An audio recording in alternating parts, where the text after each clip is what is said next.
தியானிக்கும்படியாக எடுத்துக்கொண்ட வேத வாக்கியம் 2 கொரிந்தியரின் புஸ்தகம் 6ஆம் அதிகாரம் 18ஆம் வசனத்தை தியானிக்கும்படியாக தேவன் கிருபை செய்வாராக. அப்பொழுது நான் உங்களை ஏற்றுக்கொண்டு உங்களுக்கு பிதாவாய் இருப்பேன். நீங்கள் எனக்கு குமாரரும் குமாரத்திகளுமாய் இருப்பீர்கள் என்று சர்வ வல்லமையுள்ள கர்த்தர் சொல்லுகிறார்.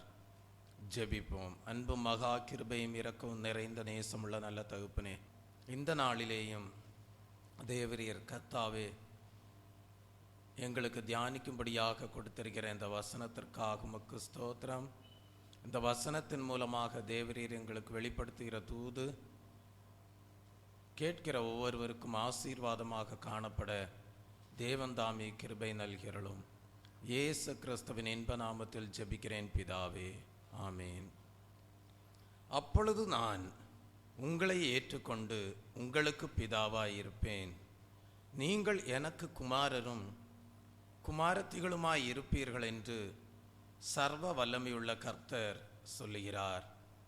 கர்த்தருடைய நாமத்திற்கு மகிமை உண்டாவதாக. இந்த வசனத்தை நாம் வாசிக்கும் போது சில காரியங்களை தேவன் சொல்லிவிட்டு என்ன சொல்கிறார் என்றால், அந்த அனுபவங்கள் எல்லாம் நம்முடைய வாழ்க்கையில் இருந்தால் நான் உங்களை ஏற்றுக்கொண்டு உங்களுக்கு பிதாவாய் இருப்பேன். நீங்கள் எனக்கு குமாரரும் குமாரத்திகளுமாய் இருப்பீர்கள் என்று சர்வ வல்லமையுள்ள கர்த்தர் உரைப்பதாக நாம் இங்கே படிக்கிறோம்.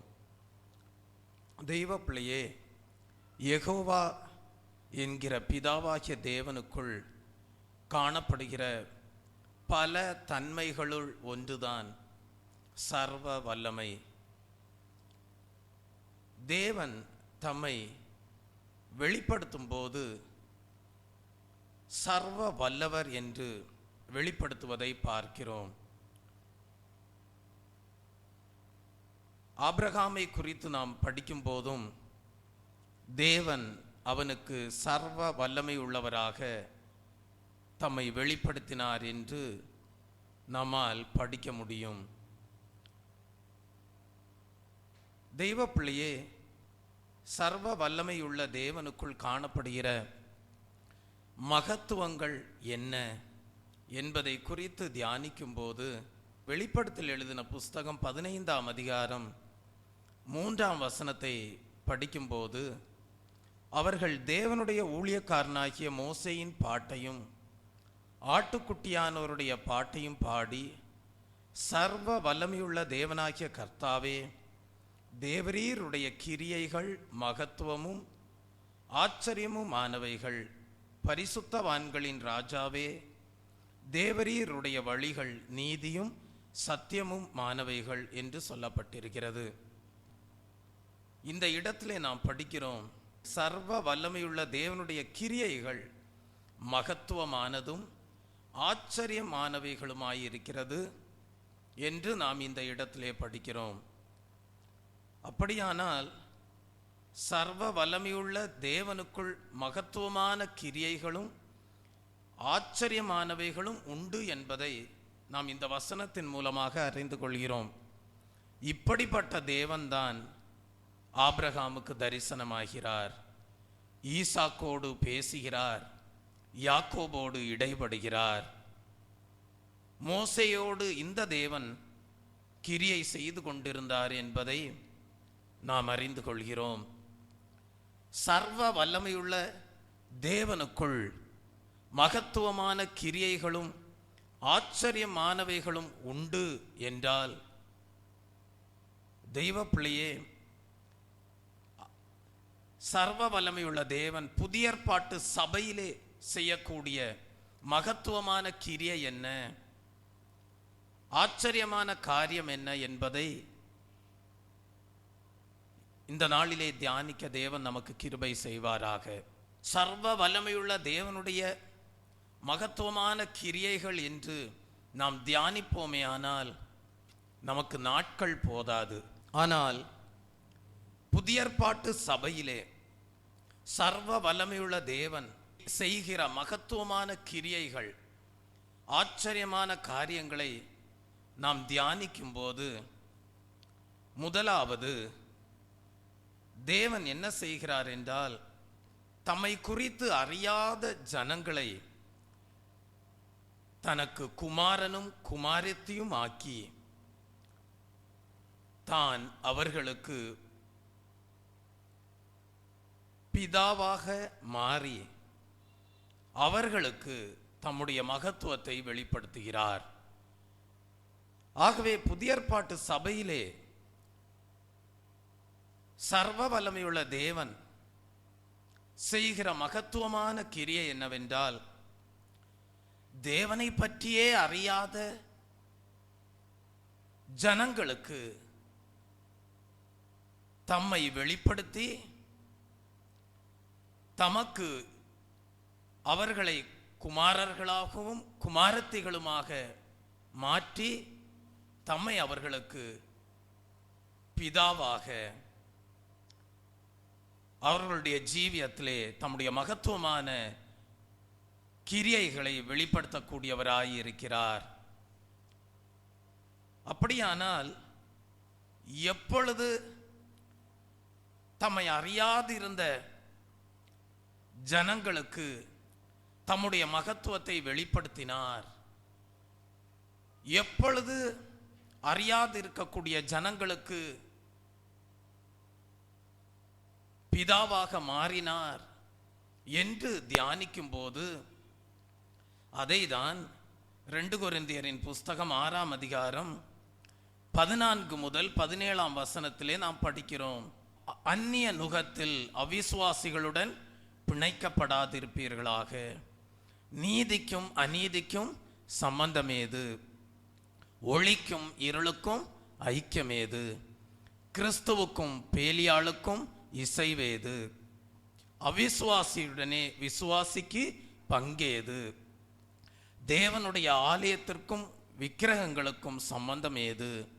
நான் அவர்களுடனே வாசம் பண்ணி அவர்களுக்குள்ளே உலாவி அவர்கள் தேவனாயிருப்பேன், அவர்கள் என் ஜனமாயிருப்பார்கள் என்று தேவன் சொன்னபடி நீங்கள் ஜீவனுள்ள தேவனுடைய ஆலயமாயிருக்கிறீர்களே. ஆனபடியால் நீங்கள் அவர்கள் நடுவிலிருந்து புறப்பட்டு பிரிந்து போய் அசுத்தமானதை தொடாதிருங்கள் என்று கர்த்தர் சொல்லுகிறார். அப்பொழுது நான் உங்களை ஏற்றுக்கொண்டு உங்களுக்கு பிதாவாயிருப்பேன், நீங்கள் எனக்கு குமாரரும் குமாரத்திகளுமாய் இருப்பீர்கள் என்று சர்வ வல்லமையுள்ள கர்த்தர் சொல்லுகிறார். தெய்வ ஜனமே, முற்காலங்களிலே நாம் சபையோடு உள்ள ஐக்கியத்திலே காணப்படாமல் சபைக்கு புறம்பே காணப்பட்டோம். ஆனால் என்றைக்கு நாம் சுவிசேஷ நற்செய்தியை கேட்டோமோ, என்றைக்கு நாம் தேவனுடைய வார்த்தைகளை விசுவாசித்தோமோ, அன்றைக்கே தேவன் நம்முடைய ஜீவியத்திலே செய்த ஒரு பெரிய காரியம் என்னவென்றால், ஒரு வேறுபாட்டின் ஜீவியத்தை தேவன் நம்முடைய வாழ்க்கையிலே கட்டளையிட்டார். நம்முடைய ஜீவியத்திலே தேவன் உருவாக்கின வேறுபாட்டின் அனுபவம் எப்படிப்பட்ட நிலவரத்திலே உண்டாயிருந்தது என்பதை குறித்துதான் நாம் இங்கே வாசிக்க கேட்டோம். தேவன் நம்முடைய ஜீவியத்திலே வேறுபாட்டின் அனுபவத்தை நிறைவேற்றின போது நாம் என்ன செய்தோம்? அநீதிக்கு எங்கள் ஜீவியத்திலே சம்பந்தம் இல்லை என்று சொல்லி அநீதியிலிருந்து நாம் விலகி வந்தோம். இருளுக்கும் எங்களுக்கும் சம்பந்தம் இல்லை என்று சொல்லி இருளிலிருந்து விலகி வந்தோம். தெய்வீக வெளிச்சத்திற்குள்ளாக பேலியாட்களோடு எங்களுக்கு இசைவில்லை என்று சொல்லி கிறிஸ்துவை பின்பற்றக்கூடிய சகோதரர்களுடைய ஐக்கியத்திலே ஐக்கியப்பட தேவன் நமக்கு கிருபை செய்தார். அவிசுவாசிகளுடனே பங்கில்லை என்று தீர்மானம் செய்து கிறிஸ்து இயேசுவை விசுவாசிக்கக்கூடிய சகோதரத்துவ ஐக்கியம் உண்டாயிருக்கக்கூடிய புதிய ஏற்பாட்டு சபைக்குள்ளே ஐக்கியப்பட தேவன் நமக்கு கிருபை செய்தார். விக்கிரகங்களுக்கும் தேவனை பின்பற்றுகிறவர்களுக்கும் சம்பந்தம் இல்லை என்கிற அனுபவத்தோடு தேவனுடைய சபைக்குள்ளே ஐக்கியப்பட தேவன் நமக்கு கிருபை செய்தார். இப்படிப்பட்ட வேறுபாட்டின் ஜீவியத்தை நம் ஒவ்வொருடைய ஜீவியத்திலையும் தேவன் நிறைவேற்றின வேளையிலே எப்படிப்பட்ட ஆவிக்குரிய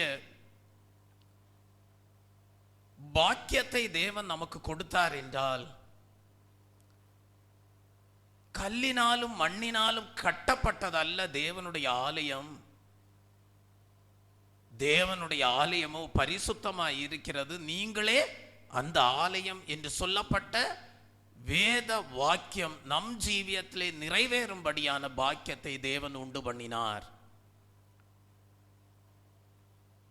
என்றைக்கு இப்படிப்பட்ட ஒரு வேறுபாட்டின் ஜீவியத்தை நம் வாழ்க்கையிலே தேவன் நிறைவேற்றினாரோ அன்றைக்கே சர்வ வல்லமையுள்ள தேவன் நம் ஜீவியத்திலே உண்டாக்கின பாக்கியம் என்னவென்றால், நம்மை ஜீவனுள்ள தேவனுடைய ஆலயமாக மாற்றினார். இன்றைக்கு நாம் ஜீவனுள்ள தேவனுடைய ஆலயமாக இருக்கிறோம். தேவன் நமக்குள்ளே வாசம் பண்ணுகிறார். தேவன் நமக்குள்ளே உலாவி வருகிறார். நாம் ஜீவனுள்ள தேவனுடைய ஆலயம் என்கிற பாக்கியம் எதனால் உண்டானது என்றால், தேவன் நம் வாழ்க்கையிலே நிறைவேற்றின வேறுபாட்டின் ஜீவியத்தின் அனுபவத்தின் மூலமாக உண்டானது. இப்படிப்பட்ட வேறுபாட்டின் ஜீவியத்தின் மூலமாக ஜீவனுள்ள தேவனுடைய ஆலயமாக நாம் மாற்றப்பட்டபடியினால்தான் நம்மை தேவன் தமக்கு குமாரரும் குமாரத்திகளுமாக ஏற்றுக்கொண்டு நமக்கு இன்றைக்கு அவர் பிதாவாகிய தேவனாய் இருக்கிறார். இந்த அனுபவம் தான் மகத்துவமான கிரியையாக புதிய ஏற்பாட்டு சபையிலே சர்வ வல்லமையுள்ள தேவன் அதிசயமாக நிறைவேற்றி வருகிறார். தெய்வ பிள்ளையே, நாம் தேவனிடத்திலிருந்து ஆசீர்வாதங்களை பெற்றுக்கொள்வது உண்டு. சிறிய ஆசீர்வாதத்தை பெற்றுக்கொள்ளும் போது நாம் என்ன சொல்லுகிறோம் என்றால், ஆண்டவர் எங்களை ஆசீர்வதித்தார் என்று சொல்லுகிறோம். ஆனால் பெரிய ஆசீர்வாதத்தை பெற்றுக்கொள்ளும் போது நாம் சொல்லுவது என்னவென்றால், சர்வ வல்லமையுள்ள தேவன் எங்களை ஆசீர்வதித்தார் என்று சொல்லுகிறோம். உங்களுடைய வாழ்க்கையிலே தேவன் ஒரு பெரிய ஆசீர்வாதத்தை கொடுக்கிறார் என்றால் நீங்கள் என்ன சொல்ல வேண்டும் என்றால், சர்வ வல்லமையுள்ள தேவன் இப்படிப்பட்ட பெரிய ஆசீர்வாதத்தை எங்களுடைய ஜீவியத்திலே கொடுத்தார் என்று சொல்ல வேண்டும். Praise the Lord. தெய்வ பிள்ளையே, ஆகவே முதல் அனுபவம், தேவனையே அறியாத ஜனங்களை தேவன் தமக்கு குமாரரும் குமாரத்திகளுமாக வேறுபாட்டின் ஜீவியத்தின் மூலமாக அவர்களை மாற்றி, அறியாத ஜனங்களை தமக்கு குமாரரும் குமாரத்திகளுமாக வேறுபாட்டின் ஜீவியத்தின் மூலமாக மாற்றி அவர்களுக்கு பிதாவாகிய தேவனாக மாறுகிறார். இதுதான் புதிய ஏற்பாட்டு சபையிலே தேவன் செய்யக்கூடிய முதலாவது மகத்துவமான காரியமாயிருக்கிறது. ஆதியாகமம் எழுதின புஸ்தகம் 48ஆம் அதிகாரம் 3ஆம் வசனத்தை படிக்கும் போது அங்கே ஜனங்களை பார்த்து யாக்கோபு சொல்லக்கூடிய ஒரு காரியத்தை நாம் அங்கே படிக்கிறோம். சர்வ வல்லமையுள்ள தேவன் உங்களுக்கு இரக்கம் கிடைக்க பண்ணுவாராக என்று அங்கே நாம் வாசிக்கிறோம். தெய்வ பிள்ளையே, நாம் இயேசு கிறிஸ்துவின் இரத்தத்தினாலே கழுவப்பட்டு பாவத்தினால் உண்டாகக்கூடிய ஆக்கினைக்கு தப்பும்படியாக தேவனிடத்தில் இரக்கம் பெற்றிருக்கிறோம் என்பதை ஒரு காலம் மறந்துவிடக்கூடாது. உங்கள் ஒவ்வொருவருடைய வாழ்க்கையிலேயும் இயேசு கிறிஸ்து தம்முடைய விலையேற பெற்ற இரத்தத்தினாலே உங்கள் ஜீவியத்தை கழுவி பாவத்தினால் உண்டான ஆக்கினைக்கு தப்புவிக்கும்படியாக உங்கள் ஜீவியத்திலே இரக்கத்தை கட்டளையிட்டிருக்கிறார் என்பதை ஒருபோதும் நீங்கள் மறந்துவிடக்கூடாது. தெய்வ பிள்ளையே, மற்ற காரியங்களினால் அல்ல, தேவனிடத்திலிருந்து இரக்கத்தை பெற்றுக்கொண்டதினால் மாத்திரம்தான் உங்கள் பெயர் பரலோகத்தில் எழுதப்பட்டிருக்கிறது. வேறு எந்த காரியத்தினாலும் அல்ல. இயேசு கிறிஸ்துவின் இரத்தத்தினாலே நீங்கள் கழுவப்பட்டு பாவ மன்னிப்பை பெற்றுக்கொண்டபடியினால், சுத்திகரிப்பை பெற்றுக்கொண்டபடியினால், அந்த ஒரு அனுபவம் தான் உங்களுடைய ஜீவியத்திலே தேவன் வெளிப்படுத்தின இரக்கமாயிருக்கிறது. அந்த இரக்கத்து நிமித்தமாக தான் இன்றைக்கு உங்கள் பெயர் பரலோகத்திலே எழுதப்பட்டிருக்கிறது என்கிற சிந்தையோடு நீங்கள் அதற்காக சந்தோஷப்பட வேண்டும். அப்படியானால் யாக்கோபு ஜனங்களை பார்த்து சொல்கிறான், சர்வ வல்லமையுள்ள தேவன் தாமே உங்களுக்கு இரக்கம் கிடைக்க பண்ணுவாராக என்று. சர்வ வல்லமையுள்ள தேவன் உங்களுடைய ஜீவியத்திலே செய்த மகத்துவமான காரியம் என்னவென்றால், உங்களை தமக்கு குமாரரும் குமாரத்திகளுமாக மீட்டு கொள்ளும்படியாக தம்முடைய ஒரே பேரான குமாரனை இந்த உலகத்திலே அனுப்பி அவரை இரத்தம் சிந்த வைத்து அந்த இரத்தத்தினாலே உங்களை கழுவி சுத்திகரித்து பாவ மன்னிப்பின் நிச்சயத்தை கொடுத்து உங்களுடைய பெயரை பரலோகத்திலே எழுதி உங்கள் ஜீவியத்திலே இரக்கம் கிடைக்க பண்ணி இருக்கிறார். தெய்வ பிள்ளையே, ஆகவே முதலாவது தேவன் உங்களை அவருக்கு குமாரரும் குமாரத்திகளுமாக மீட்டு ரட்சித்திருக்கிறபடியால் பாவத்திலே காணப்பட்ட உங்களை தமக்கு குமாரரும் குமாரத்திகளும் என்கிற ஸ்தானத்திலே கொண்டு வரும்படியாக உங்களுடைய ஜீவியத்திலே இரக்கத்தை வெளிப்படுத்தினாரே, உங்களுக்கு அவர் பிதாவாகிய தேவனாக மாறினாரே, அது சர்வ வல்லமையுள்ள தேவன் செய்த மகத்துவமான கிரியையாயிருக்கிறது. Praise the Lord. தெய்வ பிள்ளையே, இரண்டாவதாக சர்வ வல்லமையுள்ள தேவன் செய்கிற மகத்துவமான காரியம் என்ன என்று படிக்கும்போது, ஆதியாகமம் எழுதின புஸ்தகம் 48ஆம் அதிகாரம் 3ஆம் வசனத்தை வாசிக்கும் போது யாக்கோபு யோசேப்பை நோக்கி சொல்லுகிற ஒரு காரியத்தை நாம் அங்கே படிக்கிறோம். சர்வ வல்லமையுள்ள தேவன் கானான் தேசத்தில் உள்ள லூஸ் என்னும் இடத்தில் எனக்கு தரிசனமாகி என்னை ஆசீர்வதித்து என்று சொல்வதை பார்க்கிறோம். அப்படியானால் சர்வ வல்லமையுள்ள தேவன் செய்யக்கூடிய ஒரு மகத்துவமான அதிசயமான காரியம் என்ன என்பதை குறித்து நாம் இங்கே படிக்கிறோம்.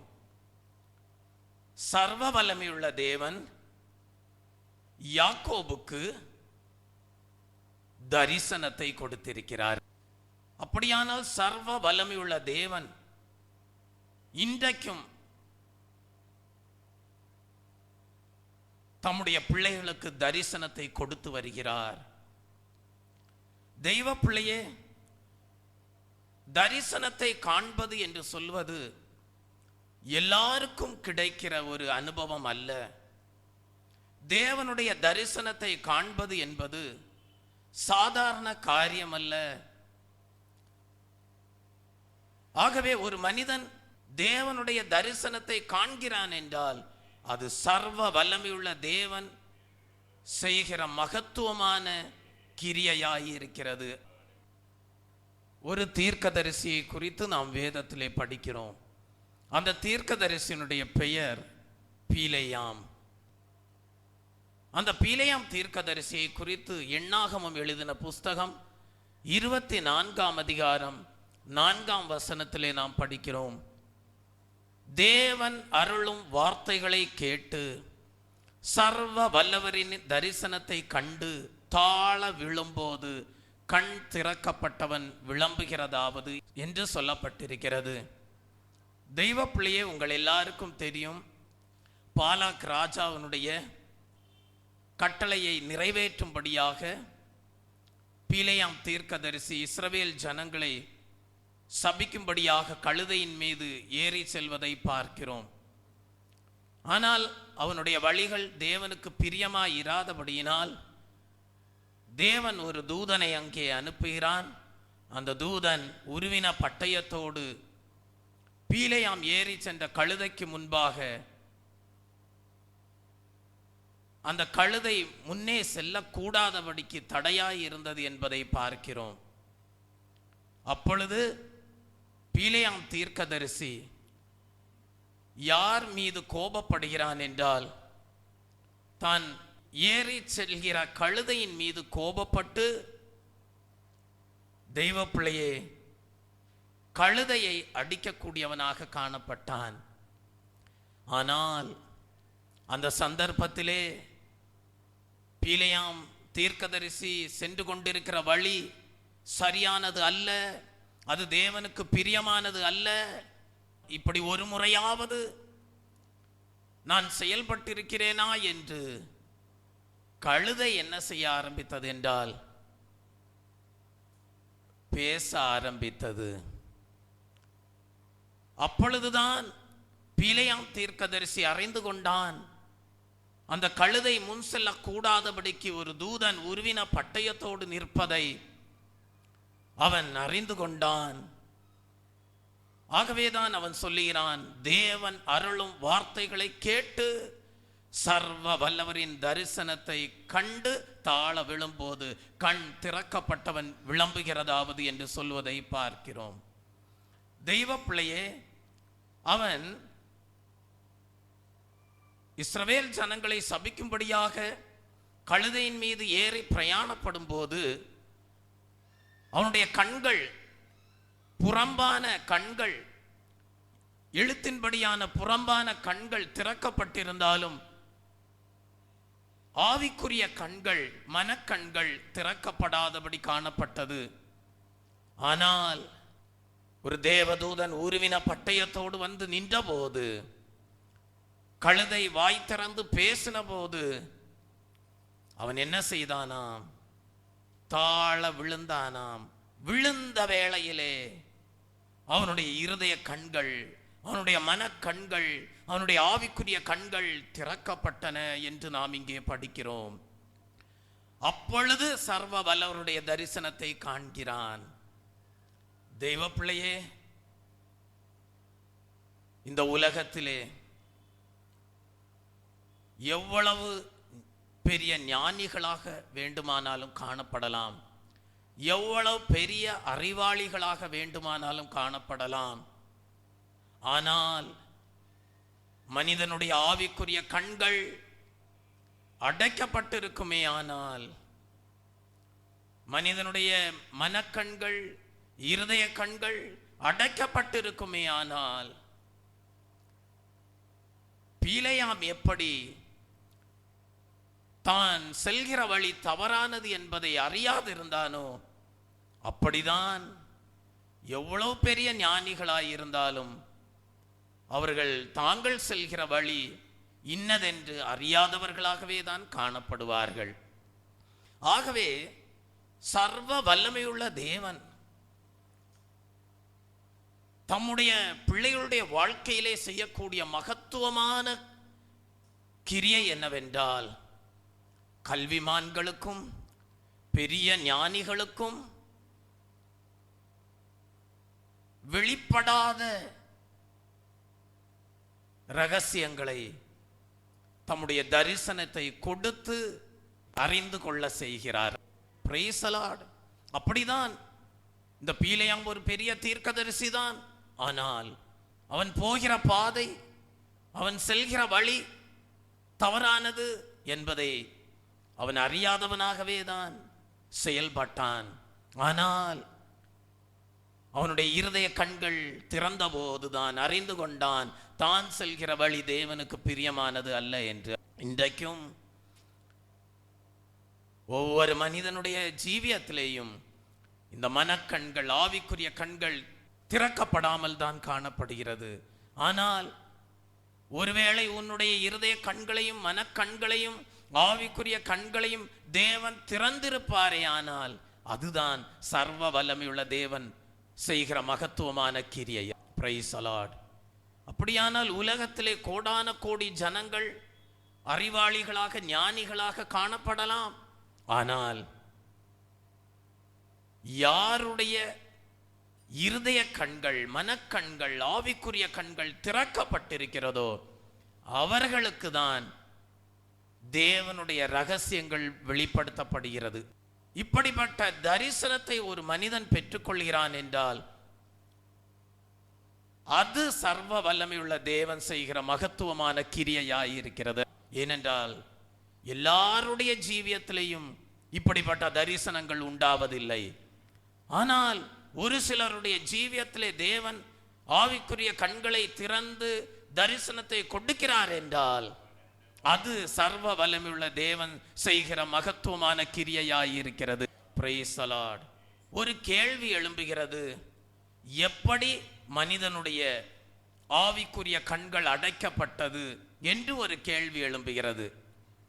தேவன் மனிதனை சிருஷ்டித்த போது, ஆதாமையும் ஏவாளையும் சிருஷ்டித்த போது, மனிதன் தேவனோடு உலாவக்கூடியவனாகவும் தேவனுடைய சத்தத்தை கேட்கக்கூடியவனாகவும் தேவனோடு பேசக்கூடியவனாகவும் தேவனோடு உறவாடக்கூடியவனாகவும் காணப்பட்டான். அவன் தேவனுடைய சாயலாகவே சிருஷ்டிக்கப்பட்டான்.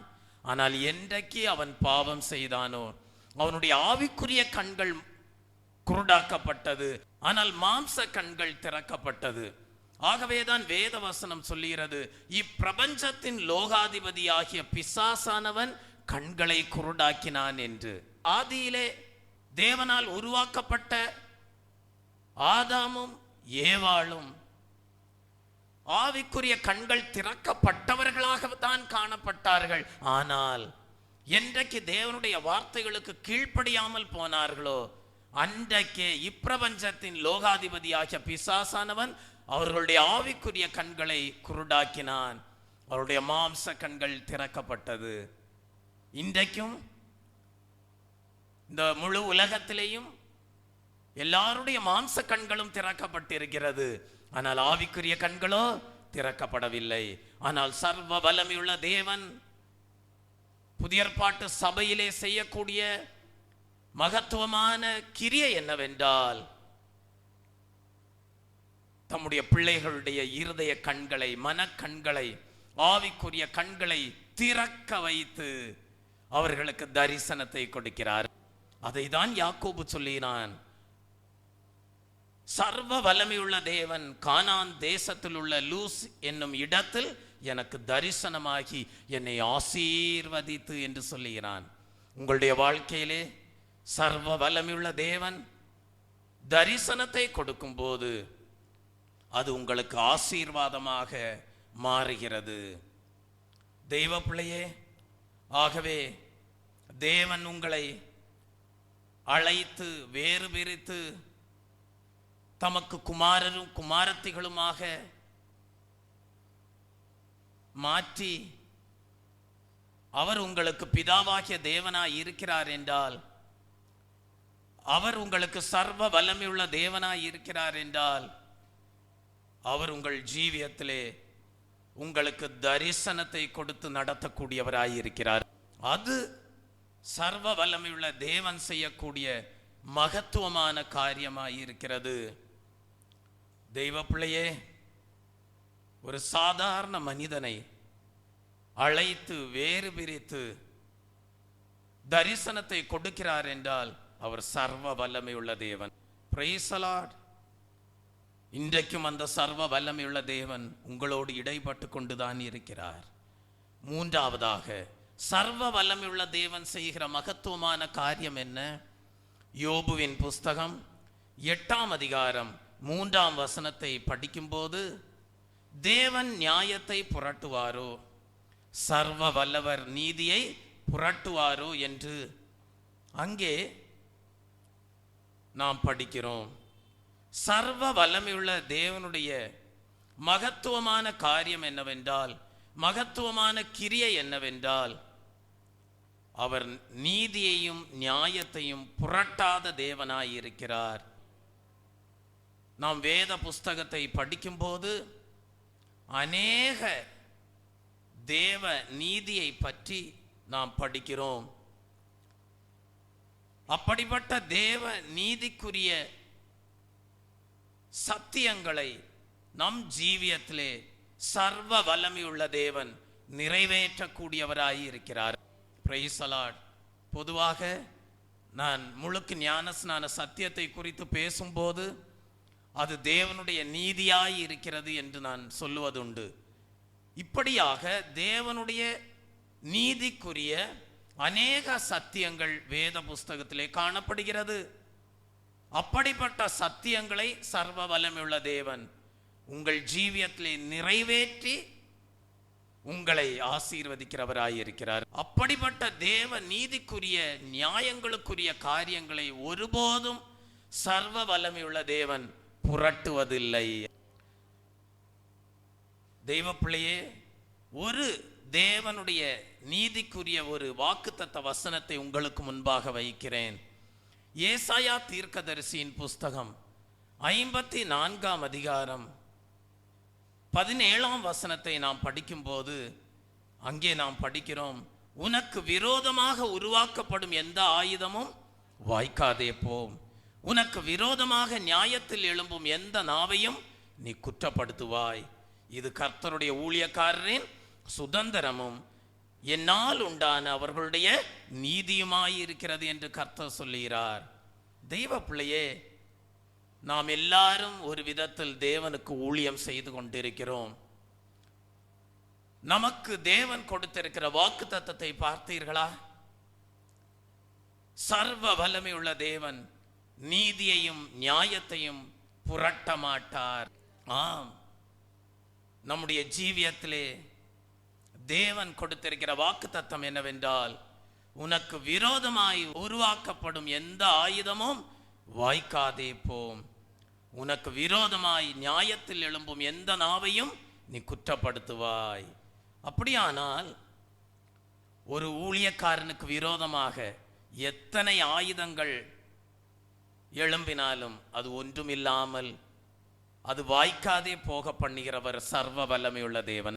ஒரு ஊழியக்காரனுக்கு விரோதமாக நியாயத்திலே எழும்பக்கூடிய எந்த நாவையும் சர்வ வல்லமையுள்ள தேவன் குற்றப்படுத்தும்படியாக தேவன் கிருபையை ஊழியக்காரனுக்கு கொடுத்திருக்கிறார். ஆகவேதான் அங்கே சொல்லப்பட்டிருக்கிறது, இது கர்த்தருடைய ஊழியக்காரரின் சுதந்திரமும் என்னால் உண்டான அவர்களுடைய நீதியாயிருக்கிறது என்று சொல்லுவதை பார்க்கிறோம்.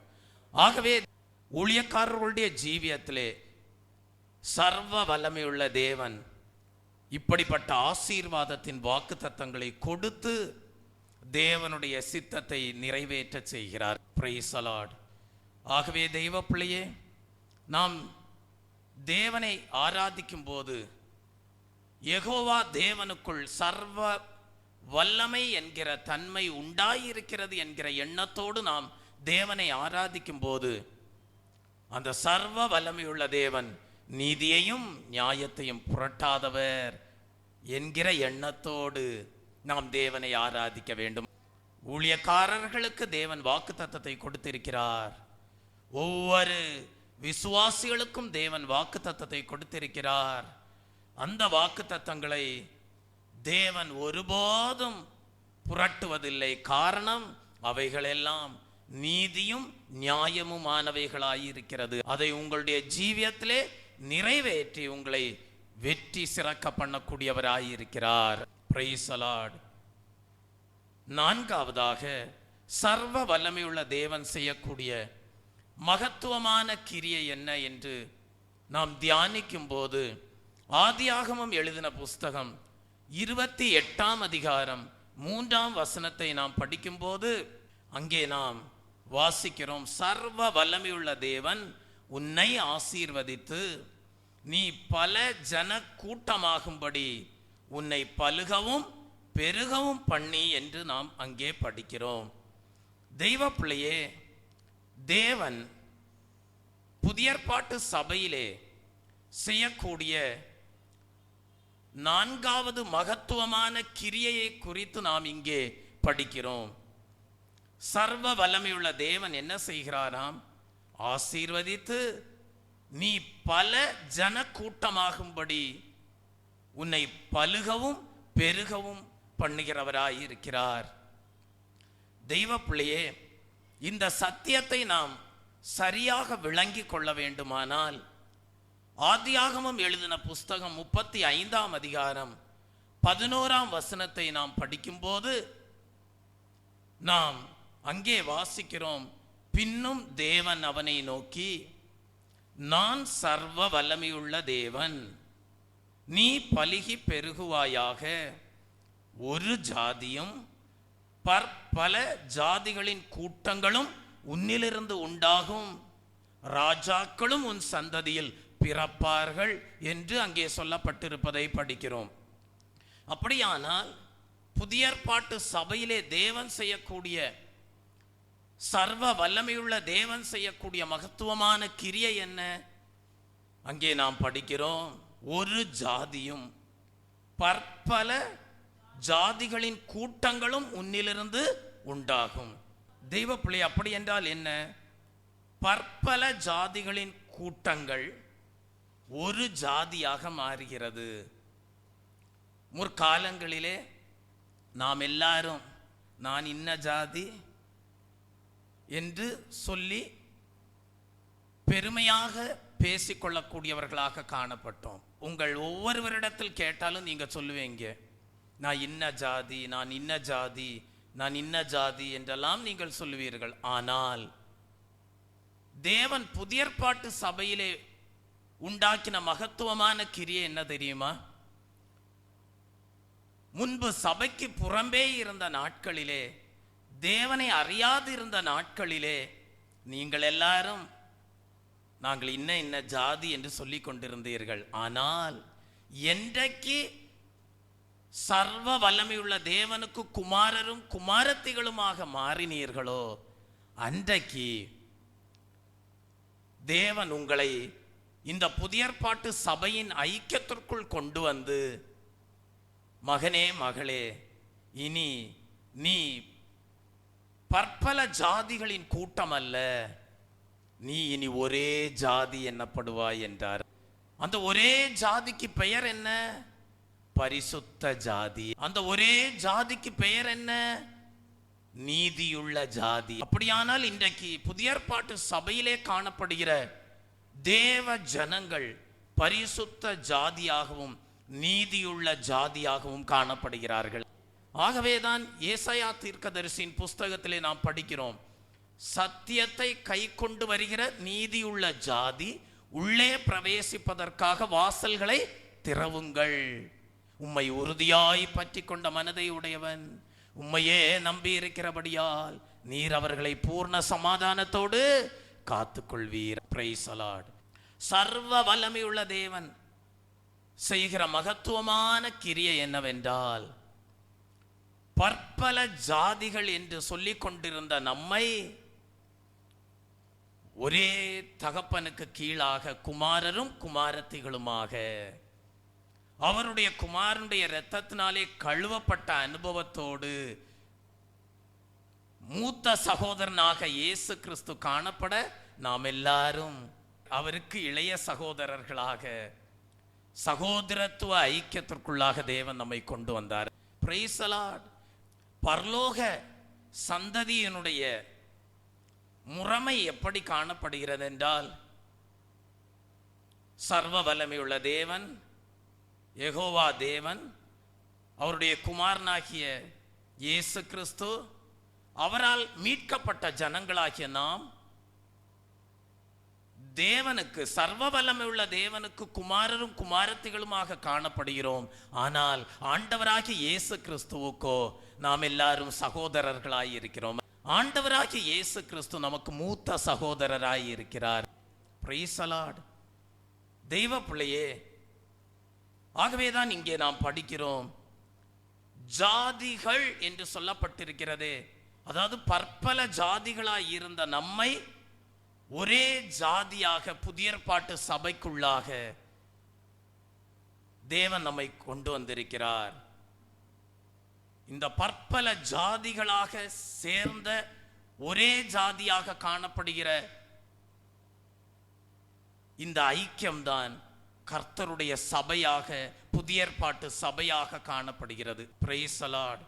அடுத்தபடியாக அங்கே நாம் படிக்கிறோம், ஒரு ஜாதியும் பற்பல ஜாதிகளின் கூட்டங்களும் உன்னிலிருந்து உண்டாகும். தெய்வப்பிள்ளையே, ராஜாக்களும் உன் சந்ததியில் பிறப்பார்கள். ராஜாக்கள் என்று சொல்வது எதை காட்டுகிறது? தேவனுடைய ஊழியக்காரர்களை காட்டுகிறது. இந்த தேவனுடைய சபையிலே தேவன் யாரையும் பிறப்பிக்க பண்ணுகிறார் என்றால், யாரையும் உருவாக்குகிறார் என்றால், அவருக்கென்று சேவை செய்யும்படியான ஊழியக்காரர்களையும் உருவாக்குகிறார். Praise the Lord. இன்றைக்கு புதிய புதிய ஆத்துமாக்கள் சபைக்குள்ளே வரும்போது நீங்கள் அறிந்து கொள்ள வேண்டிய ஒரு சத்தியம் உண்டு. முற்காலங்களிலே அவர்கள் எல்லாரும் சபைக்கு புறம்பே பற்பல ஜாதிகள் என்கிற அனுபவத்திலே காணப்பட்டார்கள். ஆனால் அவர்களை தேவன் புதிய ஏற்பாட்டு சபைக்குள்ளே கொண்டு வந்து ஒரே ஜாதியாக, பரிசுத்த ஜாதியாக, நீதியுள்ள ஜாதியாக, அவர்களிலே ராஜாக்களையும் பிறப்பிக்க வைக்கிறார். அப்போ உங்களுடைய பிள்ளைகளை குறித்து உங்களுக்கு வாஞ்சை இருக்கணும், என் பிள்ளை நல்ல ஒரு ஊழியக்காரனா வரணும்னு. இந்த புதிய ஏற்பாட்டு சபையிலே சத்தியத்தை கேட்டு அவர்கள் ராஜாக்களாக, ஆசாரியர்களாக, அவர்கள் தேவனுக்கென்று ஊழியம் செய்ய வேண்டும் என்கிற வாஞ்சை, உங்கள் பிள்ளைகளை குறித்த வாஞ்சை அப்படி உங்களுக்கு பெற்றோருக்கு காணப்பட வேண்டும். ஆம் தெய்வ பிள்ளையே, அநேக ராஜாக்கள் பிறக்க போகிறார்கள். அநேக தேவனுடைய ஊழியக்காரர்கள் தேவனுடைய சபையிலே பிறப்பிக்கப்பட போகிறார்கள். இதெல்லாம் சர்வ வல்லமையுள்ள தேவன் தம்முடைய சபையிலே செய்யக்கூடிய மகத்துவமான கிரியையாயிருக்கிறது. Praise the Lord. ஒரு தேவனுடைய ஊழியக்காரனாக ஒரு தேவனுடைய தாசன் காணப்படுகிறான் என்றால் அவன் சியோனின் அனுபவம் உடையவனாயிருக்கிறான். அவன் ஆவிக்குரிய சியோனின் அனுபவம் உடையவனாயிருக்கிறான். அப்படிப்பட்ட சியோனின் அனுபவம் உடைய ஒரு ஊழியக்காரன் இன்னொரு சியோனை பிறப்பிக்கிறான். சர்வ வல்லமையுள்ள தேவன் வெளிப்படுத்துகிற சத்தியங்களையும், சர்வ வல்லமையுள்ள தேவன் வெளிப்படுத்துகிற தரிசனங்களையும் சபைக்கு கொடுத்து அந்த பற்பல ஜாதி கூட்டமாக காணப்பட்ட ஆத்துமாக்கள் பரிசுத்த ஜாதியாய் இருக்கிறார்களே, நீதியுள்ள ஜாதியாய் இருக்கிறார்களே, அவர்களிலிருந்து ராஜாக்களை தேவன் பிறப்பிக்கிறார். தேவனுடைய ஊழியக்காரர்களை தேவன் பிறப்பிக்கிறார். Praise the Lord. தெய்வ பிள்ளையே, பிறந்தவுடன் ஒருவன் ராஜாவாக முடியாது. அப்படி என்றால் என்ன அர்த்தம்? ஒரு புதிய ஆத்மா சபைக்குள்ள வரும்போது அப்பதான் தேவனுக்கு குமாரனும் குமாரத்தியும் என்கிற அனுபவத்தோடு சபைக்குள்ளே தேவன் நாட்டுகிறார். உடனே அந்த ஆத்மா ஒரு ராஜாவாக முடியாது. வேதத்தை படிக்கும்போது மிகவும் சிறிய வயதிலே ராஜாவாக மாறினது யார் என்றால் யோசியா என்கிற ஒரு ராஜா. அவனுக்கு எத்தனை வயது தெரியுமா? 7 வயது. 7 வயதா இருக்கும்போது அவன் ராஜாவாக்கப்பட்டான். வேதத்திலே நம்ம படிக்கிறோம், 7 வயதா இருக்கும்போது யோசியா ராஜாவாக்கப்பட்டான். அவன்தான் மிகவும் சிறிய வயதிலே ராஜாவாக்கப்பட்டவன்.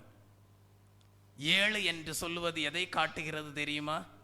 பூரணத்தை காட்டுகிறது. அப்படியானால் இன்னைக்கு நமக்கு தெரியாது இந்த சபையில யார் ஊழியக்காரங்க ஆவாங்கன்னு. ஆனா 7 வயதாகும் போது தெரியும். அவனுடைய ஜீவியத்திலே பூரணத்தின் அனுபவம் உண்டாகும் போது நாம் அறிந்து கொள்வோம் இவன் ஒரு சியோனாயிருக்கிறான் என்று. ஆகவே ஒவ்வொரு ஆத்துமாவையும் தேவனுடைய சபையிலே சர்வ வல்லமையுள்ள தேவன் தம்முடைய மகத்துவமான கிரியையினாலே தரிசனங்களை கொடுத்து தமக்கு குமாரரும் குமாரத்திகளுமாக மாற்றி நீதியும் நியாயமும் உள்ள வாக்குத்தத்தங்களை கொடுத்து நீதிகளை அவர்களுடைய ஜீவியத்திலே புரட்டாமல் அவருடைய ஜீவியத்திலே பூரணத்தை உருவாக்கி அவர்களை ராஜாக்களாகவும் ஆசாரியர்களாகவும் மாற்றுகிறார். ஆகவேதான் இந்த வசனத்திலே படிக்கிறோம், ராஜாக்களும் உன் சந்ததியில் பிறப்பார்கள் என்று சொல்லி. ஆகவே அப்படிப்பட்ட வாஞ்சை, நான் ஒரு ஊழியக்காரனாக மாற வேண்டும், நான் ஒரு ஆசாரியனாக மாற வேண்டும் என்கிற வாஞ்சை சபையில் இருக்கக்கூடிய ஆத்துமாக்களுக்கு உண்டாயிருக்க வேண்டும். அப்படிப்பட்ட வாஞ்சையோடு தேவன் வெளிப்படுத்துகிற சத்தியத்தை கை கொண்டு பூர்ணத்துக்கு நேராக முன் செல்ல வேண்டும். அப்பொழுது தேவன் அவர்களை ராஜாக்களும் ஆசாரியர்களுமாக மாற்றுகிறார். Praise the Lord. யாத்ராகமம் எழுதின புஸ்தகம் 6ஆம் அதிகாரம் 3ஆம் வசனத்தை படிக்கும்போது, சர்வ வல்லமையுள்ள தேவன் என்னும் நாமத்தினாலே நான் ஆபிரகாமுக்கும் ஈசாக்குக்கும் யாக்கோபுக்கும் தரிசனமானேன் என்று சொல்லி இருப்பதை பார்க்கிறோம். பழைய ஏற்பாட்டின் காலத்திலே சர்வ வல்லமையுள்ள தேவன்தான் ஆபிரகாமுக்கும் ஈசாக்குக்கும் யாக்கோபுக்கும் தரிசனமானார். ஆகவே நாம் ஆராதிக்கிற தேவன் யெகோவா தேவனாய் இருந்தும் அவருக்குள்ளே காணப்படுகிற தன்மை சர்வ வல்லவர் என்று சொல்லப்படக்கூடிய தன்மை உடையவராய் இருக்கிறபடியால் அவர் உங்கள் வாழ்க்கையிலே கொடுத்த வாக்கு தத்தங்களை நிறைவேற்ற வல்லவராய் இருக்கிறார்.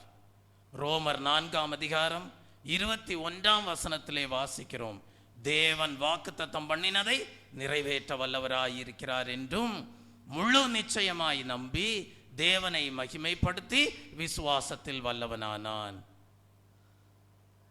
சர்வ வல்லமையுள்ள தேவனை நீங்கள் ஆராதிக்கிறபடியினால் அவர் உங்கள் ஜீவியத்திலே வருகிற ஆபத்துகளிலே உங்களை தப்புவிக்கவும் வல்லவராய் இருக்கிறார். தானியேல் தீர்க்கதரிசியின் புஸ்தகம் 3ஆம் அதிகாரம் 17ஆம் வசனத்திலே நாம் அதை படிக்கிறோம். நாங்கள் ஆராதிக்கிற தேவன் எங்களை தப்புவிக்க வல்லவராய் இருக்கிறார் என்று. அங்கே தெய்வ பிள்ளையே ஷாத்ராக் மேஷாக் ஆபேத்நேகோ அக்கினி சூளையிலே போடக்கூடிய சூழ்நிலை உண்டான போது தேவனை குறித்து தாங்கள் ஆராதிக்கிற தேவன் சர்வ வல்லமையுள்ள தேவன் என்பதை குறித்து சாட்சி கொடுப்பதை பார்க்கிறோம். நீங்கள் ஆராதிக்கிற தேவன் சர்வ வல்லமையுள்ள தேவனாய் இருக்கிறபடியால் அவர் உங்கள் ஜீவியத்திலே உதவி செய்ய வல்லவராய் இருக்கிறார். எபிரேயருக்கு எழுதின புஸ்தகம் 2ஆம் அதிகாரம் 18ஆம் வசனத்தை நாம் படிக்கும்போது, ஆதலால் அவர் தாமே சோதிக்கப்பட்டு பாடுபட்டபடியினால் அவர் சோதிக்கப்படுகிறவர்களுக்கு உதவி செய்ய வல்லவராய் இருக்கிறார். அப்படியானால் வாக்கு தத்தங்களை நிறைவேற்ற வல்லவராய் இருக்கிறார், ஆபத்துகளிலிருந்து தப்புவிக்க செய்ய வல்லவராய் இருக்கிறார், உதவி செய்ய வல்லவராய் இருக்கிறார். 2 கொரிந்தியரின் புஸ்தகம் 9ஆம் அதிகாரம் 8ஆம் வசனத்தை நாம் படிக்கும்போது, தேவன் உங்களிடத்தில் சகலவித கிருபையையும் பெருகச் செய்ய வல்லவராய் இருக்கிறார் என்று நாம் அங்கே படிக்கிறோம். தெய்வ பிள்ளையே, உங்கள் ஜீவியத்திலே தேவன் கிருபையை பெருகச் செய்யக்கூடியவராய் இருக்கிறார். Praise the Lord. ஆம் தெய்வ பிள்ளையே, யூதாவின் புஸ்தகம் 1ஆம் அதிகாரம் 24ஆம் வசனத்தை படிக்கும்போது, சர்வ வல்லமையுள்ள தேவன் வழுவாதபடி காக்க வல்லவராய் இருக்கிறார். அங்கே நாம் படிக்கிறோம், வழுவாதபடி உங்களை காக்கவும் தமது மகிமையுள்ள சன்னிதானத்திலே மிகுந்த மகிழ்ச்சியோடு உங்களை மாசற்றவர்களாக நிறுத்தவும் வல்லமையுள்ளவராய் இருக்கிறார். அப்படியானால் தெய்வ ஜனமே, இன்றைக்கு நீங்கள் ஆராதிக்கிற தேவன் உங்களுக்கு பிதாவாக காணப்படுகிறார். நீங்கள் அவருக்கு குமாரரும் குமாரத்திகளுமாக காணப்படுகிறீர்கள். அவர் சர்வ வல்லமையுள்ள தேவனாயிருக்கிறார். அவர் உங்களுடைய ஜீவியத்திலே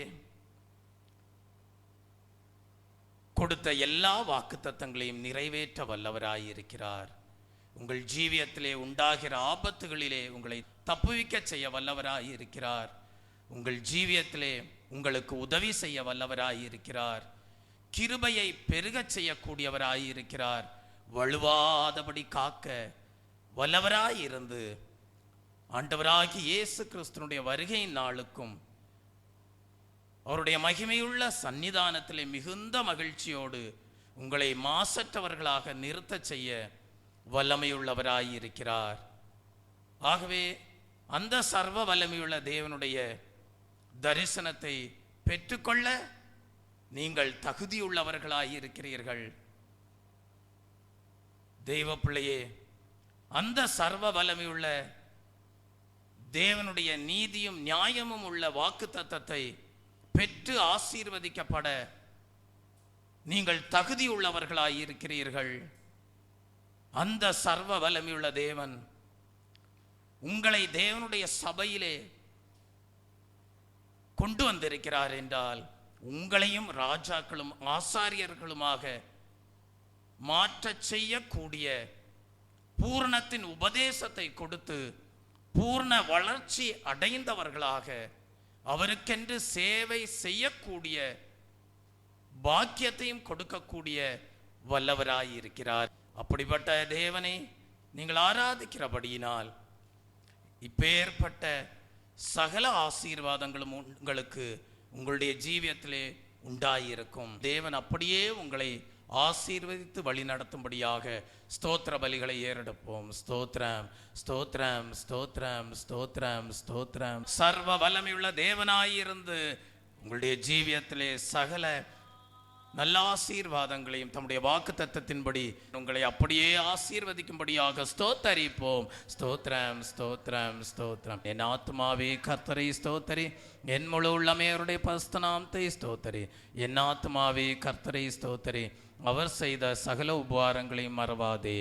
ஆமென். நம்முடைய கர்த்தராகிய இயேசு கிறிஸ்துவுடைய கிருபையும் பிதாவாகிய தேவனுடைய அன்பும் பரிசுத்த ஆவியானவருடைய அந்யோன்ய ஐக்கியமும் இன்றும் என்றும் சதா காலங்களிலும் நம் அனைவரோடும் நம்முடைய குடும்பங்களோடும் சபையாரோடும் இருப்பதாக.